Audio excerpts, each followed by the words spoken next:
You're listening to the Uplevel Your Online Business Show, where wealth is empowering, purpose is crucial, and high vibes are non-negotiable. And now, here's your host, certified business coach and practical woo strategist, Sarah J. Loureiro.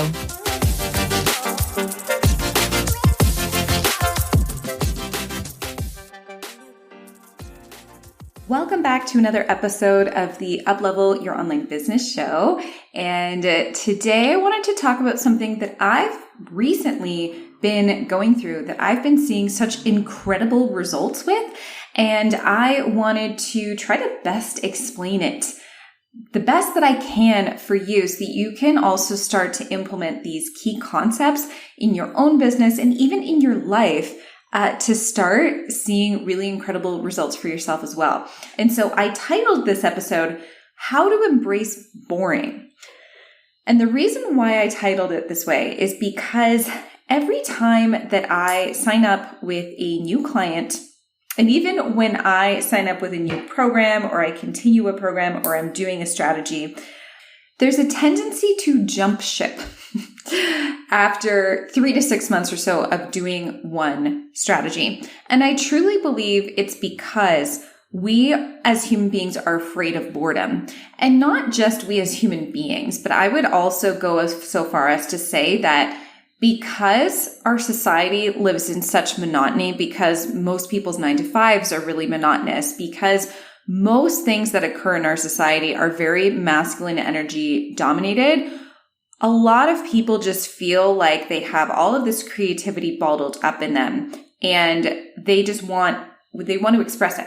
And I've seen this with clients before where they're doing a strategy, they're getting really great results, and all of a sudden they're like, no, but it's not the way that I want to do it, or it's not the aligned way, or it could be better. And they start giving themselves all these different reasons and excuses as to why they need to do something else. And what I've seen time after time is that when you stick to one thing and truly simplify one thing and allow yourself to embrace simplification in one area of your life, you actually get a lot better results. And I speak from personal experience on this because there was one moment in time where I switched up my strategy. It was the end of 2021 and my income took this biggest dip. And this is what I see time and time again with the people that I coach who try this on for themselves, is that their income takes a dip. And the reason why is because once you stop, this is pretty self-explanatory, right? But once you stop doing the thing that has always been working for you, you're not going to have the same system and the same results. And then another thing that ends up happening is, let's say, for example, you stop working with your coach or you stop working with this specific system or strategy, and then you sign up with someone else and this other person has this other system and strategy. And so boom, now you have to change everything that you've been doing in your business, change all of your strategies, change your templates, change your emails, change your content styles. And that takes a lot of time. It takes a lot of time and it takes a lot of effort. And that is going to take some time for you to see other results. And I always find it really, really interesting because I've been told time after time by my biggest mentors, so my mentors who've always made $500,000 or more, have always told me, stick to one thing. Stick to one thing and just stick with it, optimize it, and that's how you're going to get better and better and better at it. But of course, if I'm surrounding myself with people who are not at that income mark and people who are so used to this jumping ship, are so used to just wanting to quit and wanting to try new things all of the time, then I'm surrounding myself with people who are going to influence that behavior in me as well. And so what I found, especially for myself at the end of 2021, is that I had a whole bunch of people around me that were like, yeah, stop doing it. If it doesn't feel anymore, stop doing this strategy. Try this other thing, and they started giving me all of these different ideas. And so I listened to all of them. Instead of listening to my mentor who was doing really well and was trying to give me the piece of advice that allowed them to do really, really well, I ended up listening to everyone around me who wasn't doing really well. And I ended up just doing the thing that everyone does. And truly, my income took a really big dip and I tried a new strategy in my business And it didn't work as well as the first strategy. And one of the reasons why it didn't work as well as the first strategy is because I wasn't fully optimizing it. I wasn't giving it as much time as the first strategy that I had been doing. And of course, it's not everything is meant for every person. And so not everyone's going to have the exact same strategy that they work on in business over and over and over again that's going to give them results. And what I find really interesting, especially about how much I've been able to accomplish over the past, I would say 2 years, is that through embracing boring and through tweaking things 1%, I've been able to bring my business up to $80,000 months.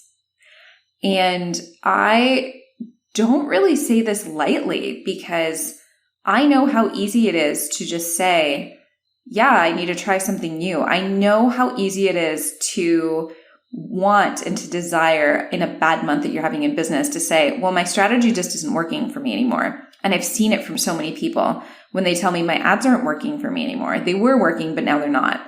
Or this specific strategy hasn't been working for me for the past week, and therefore it's not working anymore. And what we don't understand when we say things like that is that business is never linear. It's never fully linear. We're always on a roller coaster.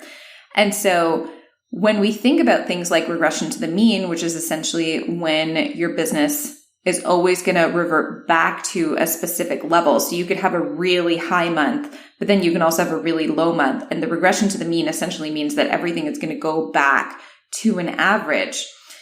If we don't take a look at that, if we don't embrace that, a lot of times we will get shiny object syndrome and we'll be like, oh my God, I just need to try this other thing, right? High ticket isn't working for me anymore. Amazing. I need to look at this other low ticket model. And then all of a sudden we burn the model that we have that has made us so much money or created so much success.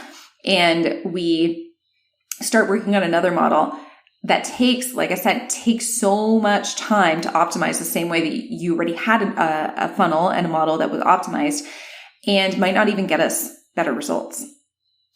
So what do I mean by embracing the boring? Another thing that I see happening so often is this whole idea that once you have a system, it's like we don't really like to have things normalized and we don't really like to just have one thing that we repeatedly do over and over and over again, right? It's kind of like our society, monotonous, right? It's like factory work, line work. We don't want to be doing that. We want to be creative, right? All of us entrepreneurs are inherently creative. And so by doing the same thing over and over again, it feels really boring. 1% tweaks and optimization, that feels super boring. It doesn't really feel like the thing that's going to get us super excited and super motivated about business. But I can guarantee you that if you stick to optimizing the 1% and tweaking and doing those small tweaks, it's going to make all of the difference. And I've truly seen this in my business as I've grown my business to the level that it's now at. Most of the growth that has happened for me over the past year has literally been in 1% tweaks. 1% tweaks are often the difference between signing 10 clients a month and signing 15 clients a month. It's really crazy how all of this works. And so if you can embrace that boring and just be okay with the monotony of the everyday in your business, you can start to get much better results for a lot less work. And I think for a lot of us, we are so used to feeling like we need to work all of the time to feel like we need to deserve what it is that we have. But when you can fully embrace just being deserving of what you have and embrace the fact that your business might now be boring because you truly have a really great model and you just need to focus on small optimizations, it's a total game changer because you decide to accept for yourself that you're doing really well and that everything is working, which is something that is so hard to accept for so many of us because we live in constant dysregulation in other areas of our lives. And when we think back, we also have to think, okay, well, what are other areas of my life where I'm also doing the same thing? Because the way that we do one thing is the way that we do everything. And where did this start for me, right? Where did it start for me to constantly want to sabotage my success or jump ship or do new things and not be okay with something that's actually really healthy and stable? And by the way, I'm also going to help you by the end of this episode to truly still be able to embrace your creativity while not jumping ship.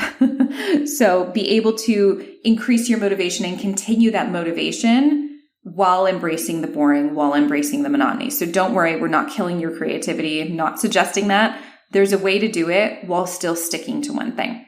So let's get back to the dysregulation and the potential dysregulation in other areas of your life. And I will give you an example just from me. So I grew up in a very anxious household. Without getting too much into it, there was a lot of arguing. There was a lot of need for me to constantly feel anxious when I was younger. And that was my go-to. That was my comfort level inside of my body. It was the need. It was actually a need to feel anxious all of the time. And I have brought that need to a whole bunch of different areas of my life. I brought that need into my relationships. I brought that need into my business. I've brought that need into how I build relationships, even with friends. And as I became self-aware of this, and as I became aware of the fact that, well, actually, why don't I just embrace really great friendships that don't need to be constantly having highs and lows? Or why don't I just embrace having a really great marriage where we're not arguing about things that don't really serve us?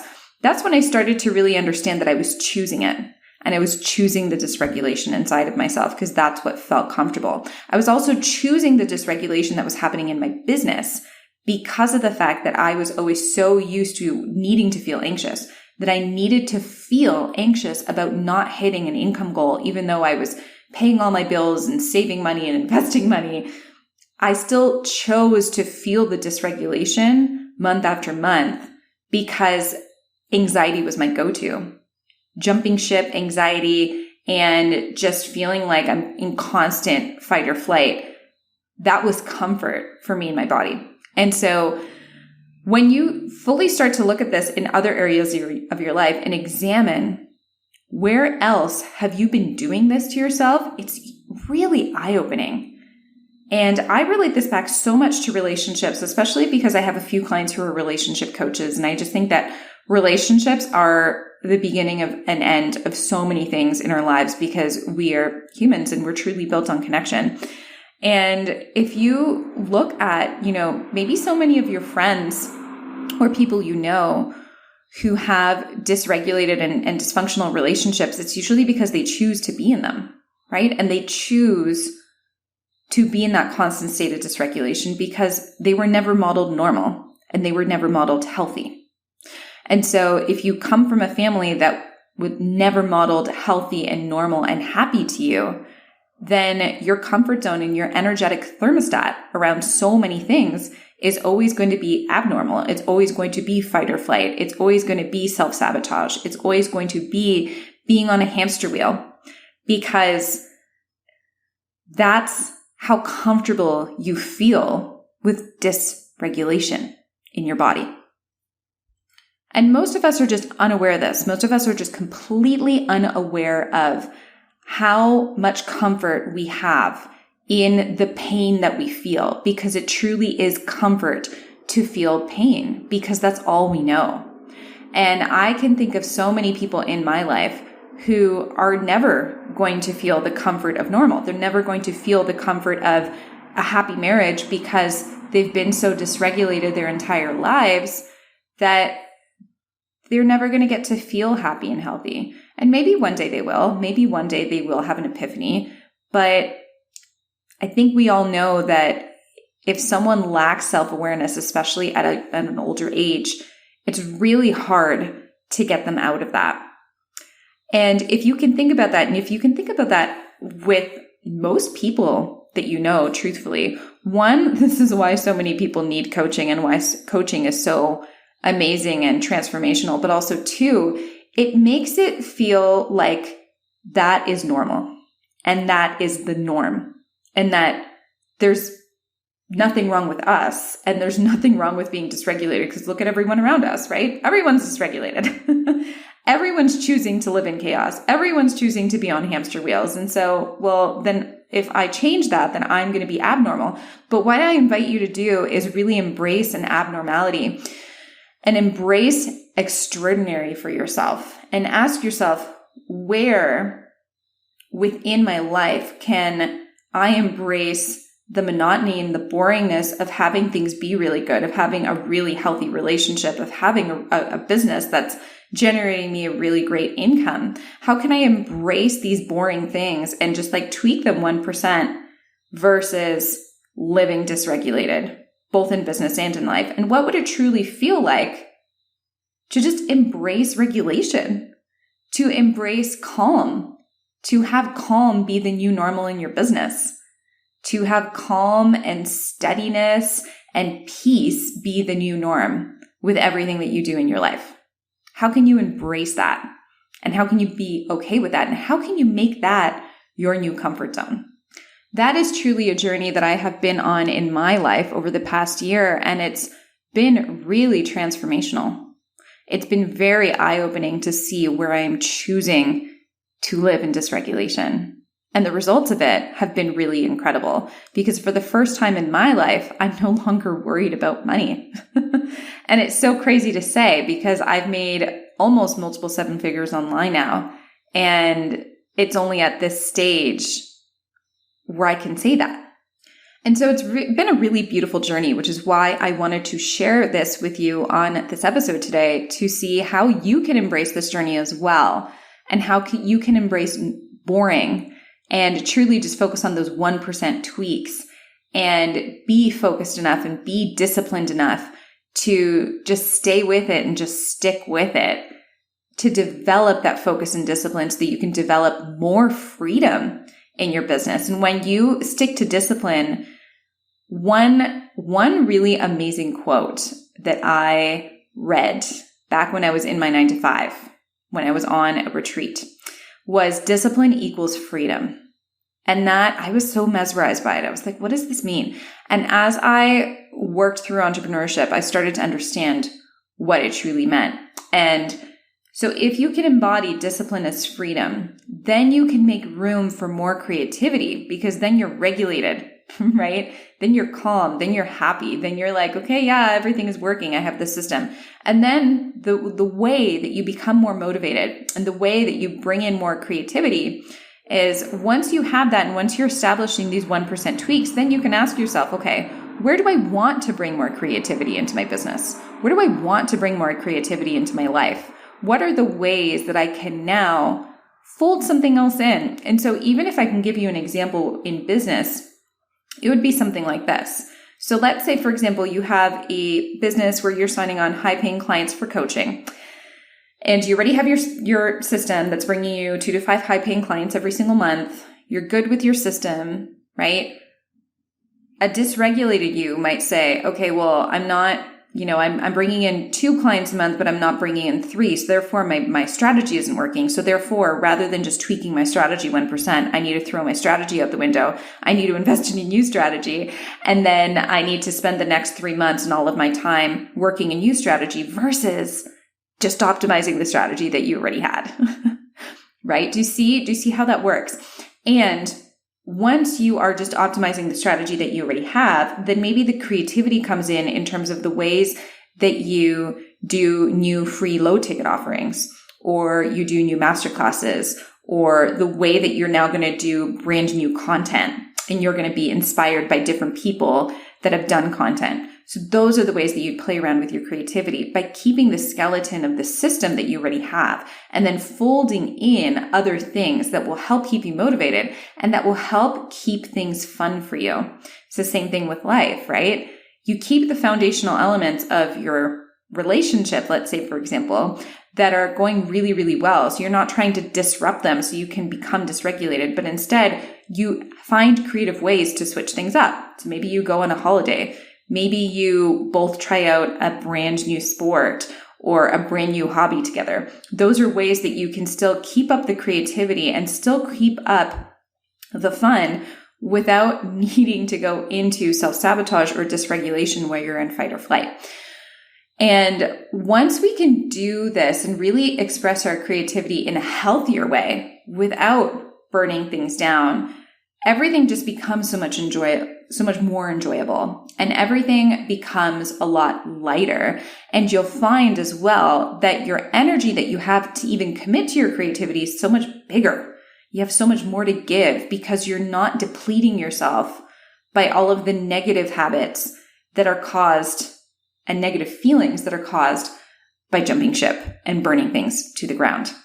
So let this be your invitation for the next 24 hours to truly embrace boring. And as you embrace boring for the next 24 hours in your life, whatever that means to you, see how you can continue to embrace that boring so that you can live a much more fruitful life and so you can have a much more simple and truly scalable business model. And I can promise you that the simpler you make it, the easier it's going to be, and the more creativity you're going to be able to expand from. All right. So I hope that you enjoyed this episode. If you really, really liked it, it would mean the world for me if you hit subscribe, wrote a review, or sent this episode to your friends. All right. Thank you so much for listening, and I will catch you next time. Thanks for listening to the Uplevel Your Online Business Show. If you enjoy our show and would like the show notes and free goodies about how to grow your online coaching business, head over to sarahjlorero.com for more information. We hope you'll tune in next time.